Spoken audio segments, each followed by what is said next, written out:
Get ready with me while I tell you a bit about my life growing up and how I got in this industry. Also, I just got off the phone with Girthmaster and Hawk Hates You. They are together in literally Europe somewhere. Like, my heart was racing because I have literally been following her for years. She was telling me how much she loved me and my work and that she wants to collab, which is like so exciting to me. I was like, baby, I'm booking the next flight out. She is a literal dream girl.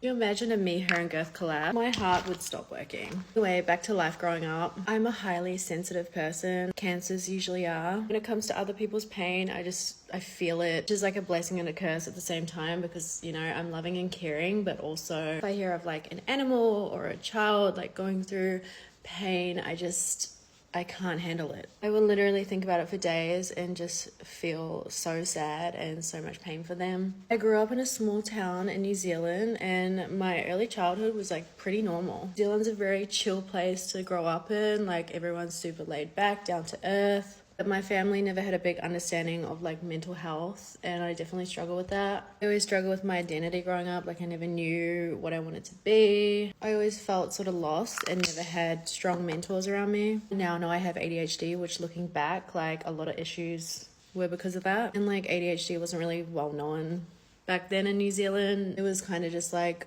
you're the problem, you know?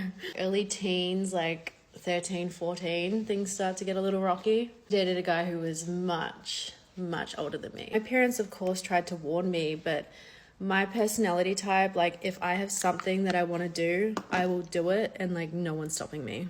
So yeah, I experienced some pretty heavy trauma from him and his friends, like as you could imagine, which developed into an ED. If you saw photos of me, you would not recognize me. I was severely underweight. I had yellow eyes because I was so malnourished.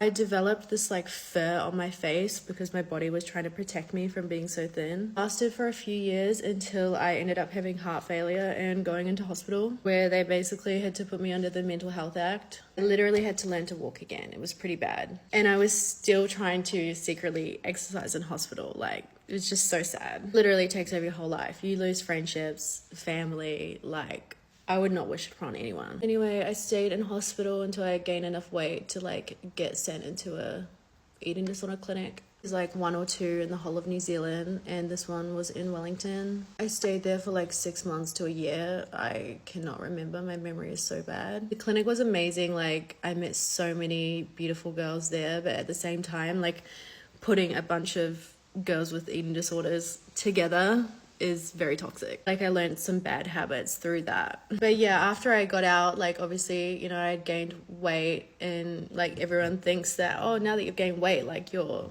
better now. But like mentally, I was still the same, if not worse. I then moved to Australia when I was like 19 or 20. And I feel like that's when life, you know, really started for me. I can't pinpoint when I was actually like recovered from it because it was just such a slow process, but I would say I'm 100% fully recovered now. I've had my best years here in Australia and like honestly the best thing for me was just moving away from my hometown, meeting new people and just seeing a new way of life. It's sad that I've blocked out a lot of my childhood memories. But at the same time, I like wouldn't be the empathetic person that I am today and I wouldn't trade that. Adversity builds character, you know? Now I have lots of goals. I make enough money so that my family is set up.